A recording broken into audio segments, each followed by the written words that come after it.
Seja bem-vindo a mais uma aula da nossa Escola Bíblica e hoje nós continuamos com o mesmo tema, o ser humano tripartido. Mas o tema da nossa aula de hoje é o espírito humano. Nós estamos entendendo melhor sobre isso. E comigo aqui continua o Arley, que estava na primeira aula, ele continua conosco, vai até a última aula, com certeza. Espero que você não vá embora, não me deixe sozinho aqui, mas fique conosco até o final das últimas aulas, gravando, nos ajudando, enriquecendo um pouco mais aquilo que nós preparamos aqui como material para aqueles que estão assistindo em casa. E o nosso texto base para essa aula está em 1 Tessalonicenses, capítulo 5, versículo 23, que nós lemos na outra aula, na aula passada, que diz assim: e o mesmo Deus de paz vos santifique em tudo, e todo o vosso espírito, e alma e corpo sejam plenamente conservados e irrepreensíveis para a vinda de nosso Senhor Jesus Cristo. Então, já entendemos por que dessa preparação e o quanto ela é importante.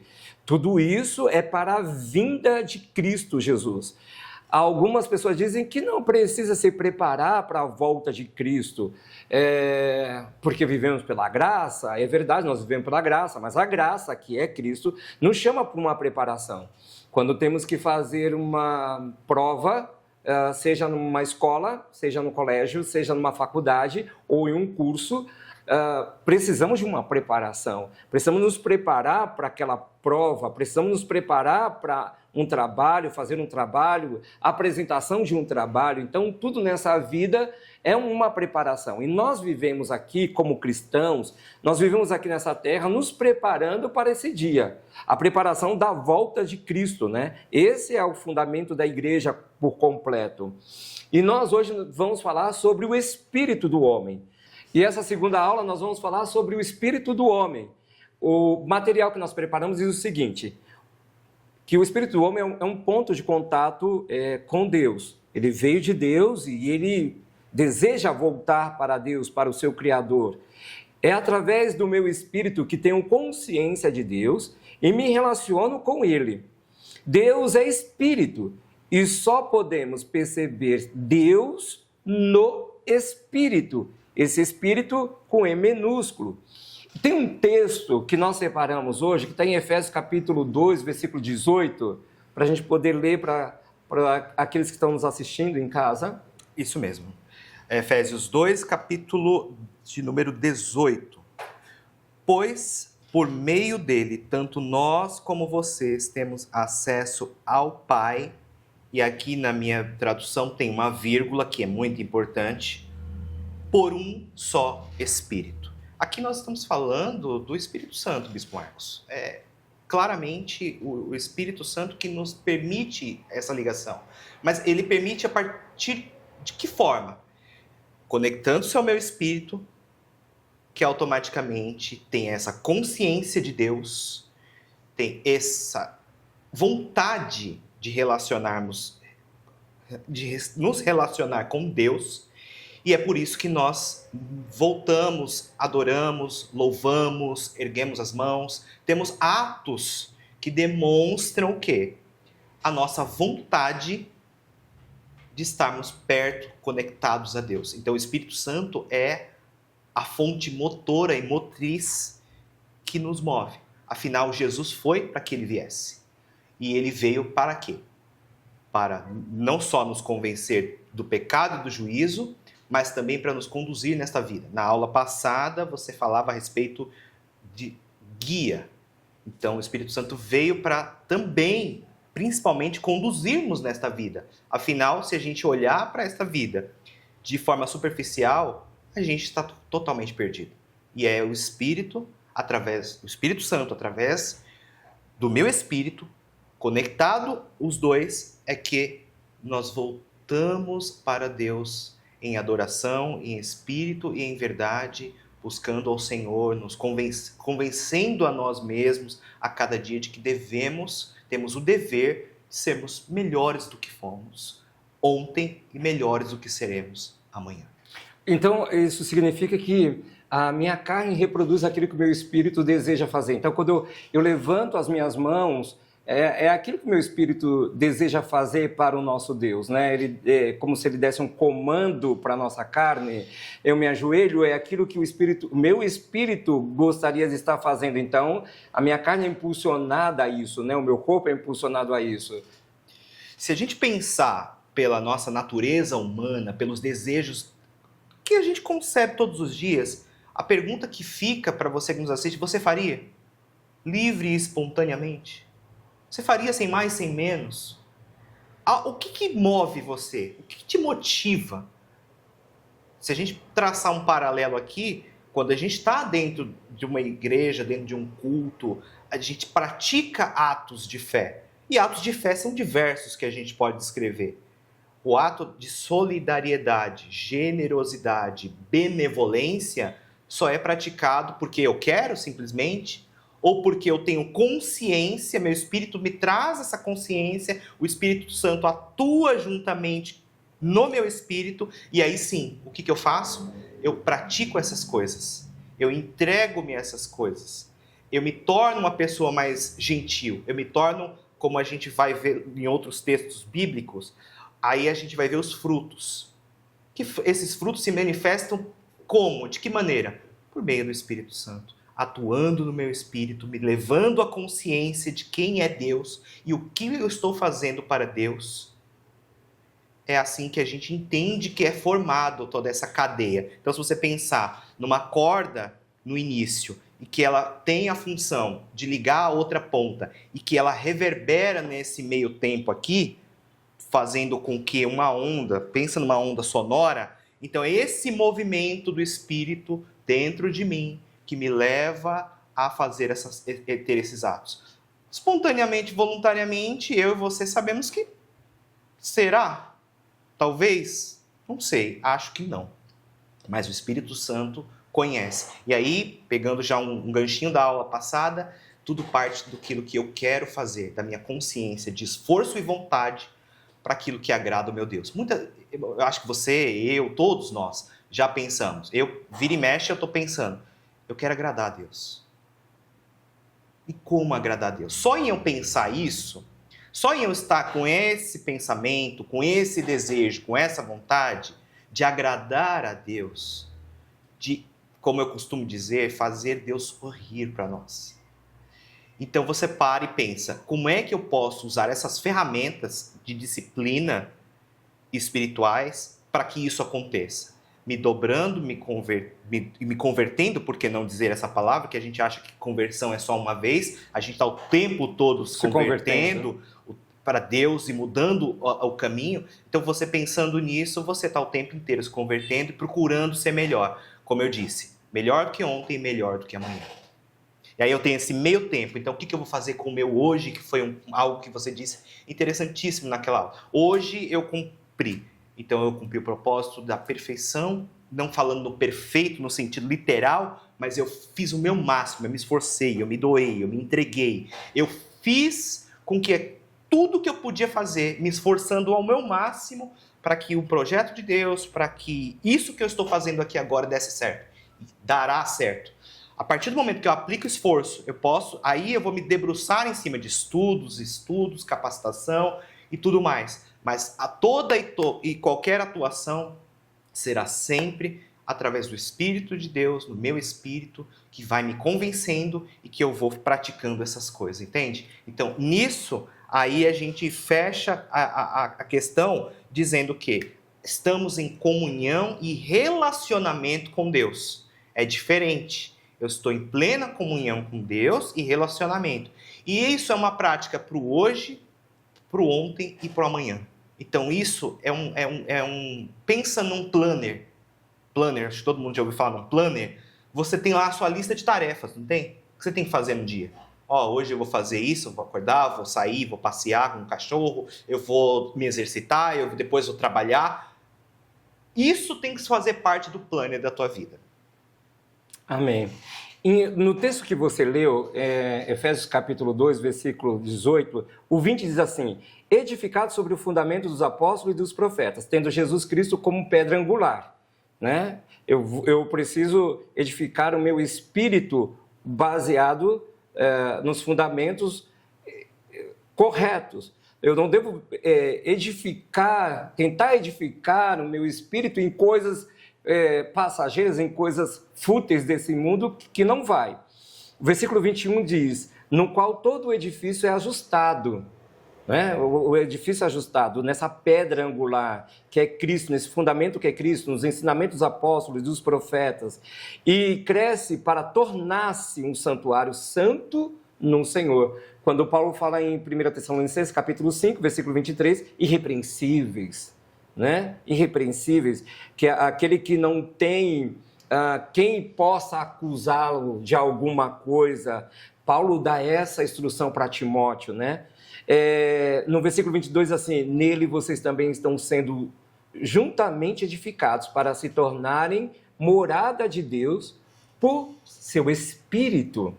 O Espírito veio de Deus, e eu entendo ele como a sede do Espírito, o lugar de habitação do Espírito Santo. E o material diz assim, o que é o Espírito segundo a Bíblia? O que é esse Espírito do homem segundo a Bíblia? O Espírito é a parte de nós que pode reconhecer e ter comunhão com Deus.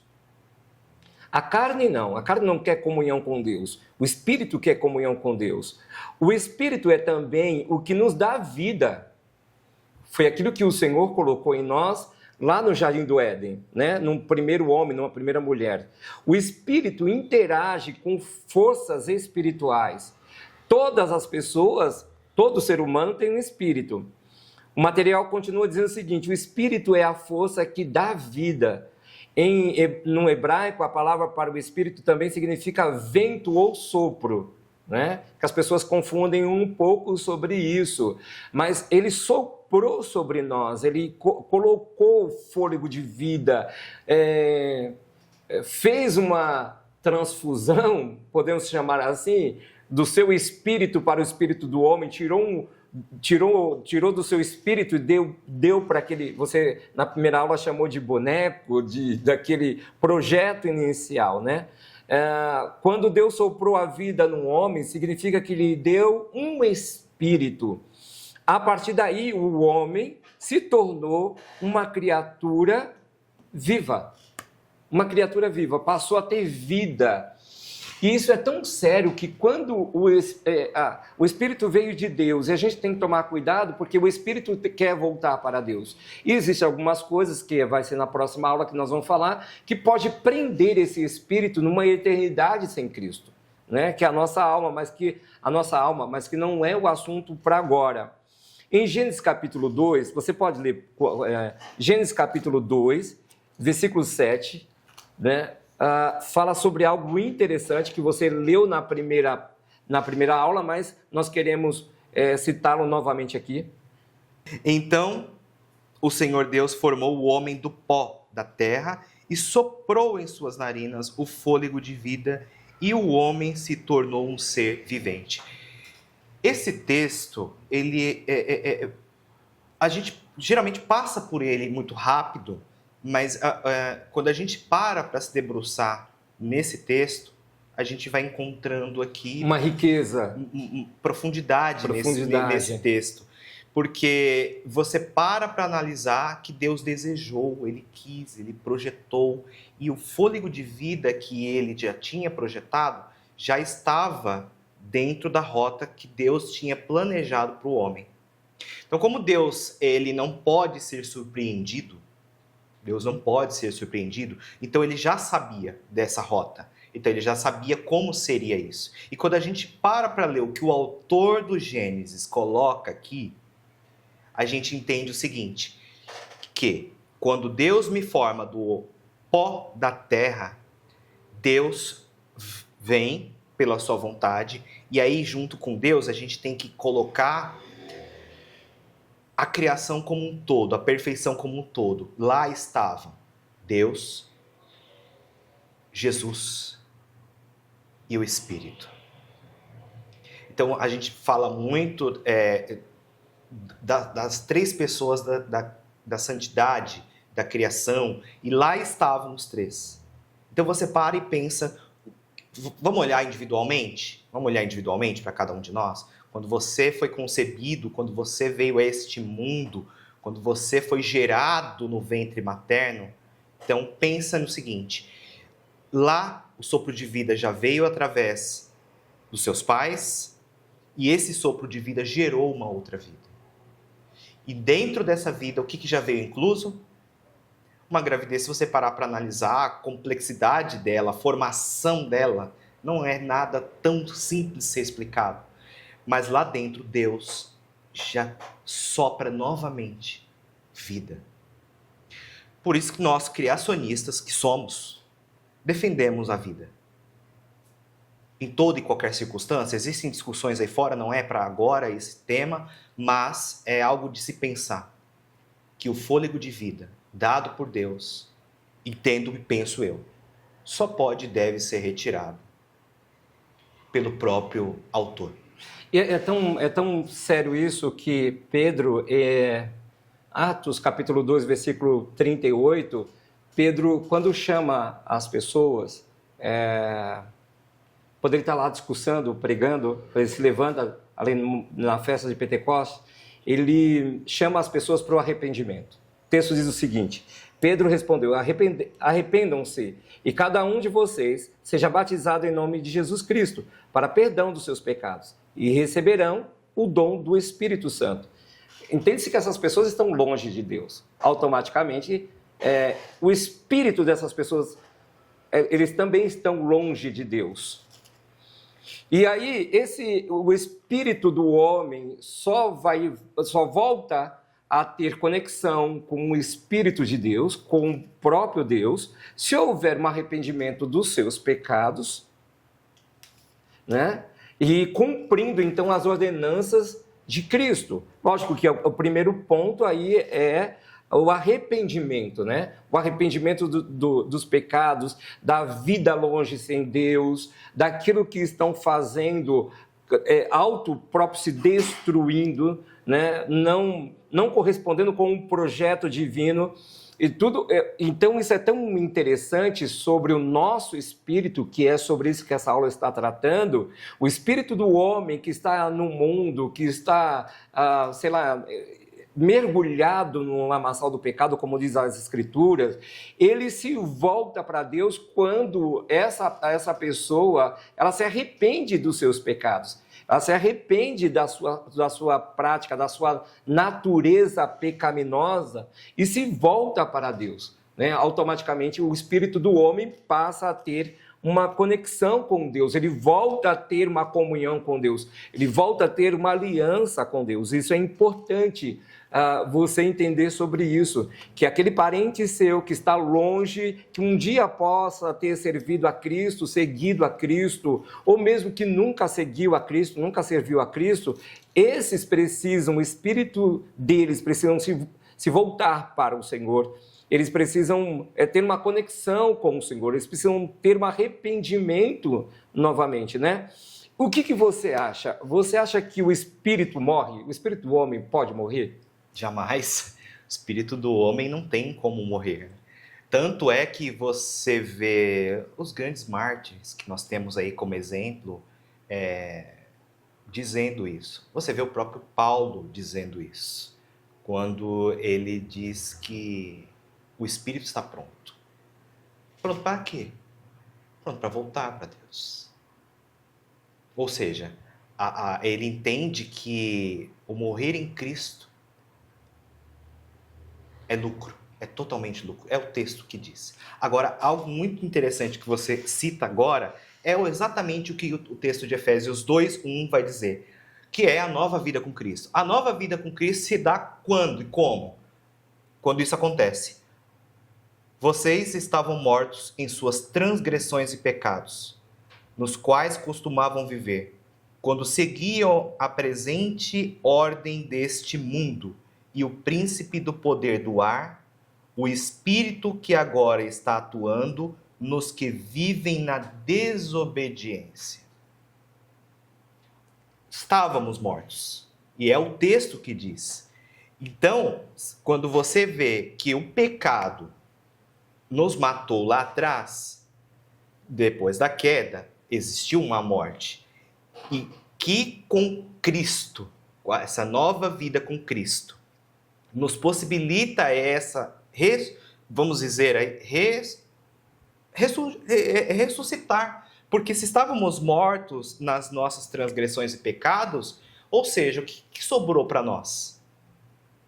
Essa morte, ela é o espírito não voltando para Deus, indo para uma eternidade longe de Deus, afastado de Deus. A verdade, grande verdade de tudo é que sem Cristo, sem o sacrifício da cruz, sem isso, não haveria chance para nós. A condenação, o que eu mereço, o que nós merecemos, é a condenação, é o inferno. É duro ouvir isso. Para muitos falam, nossa, mas eu sou cristão, não, eu sou salvo. Sim, você é, mas a grande verdade é essa, que o que nós de fato merecíamos era isso. A condenação, o exílio sem Deus.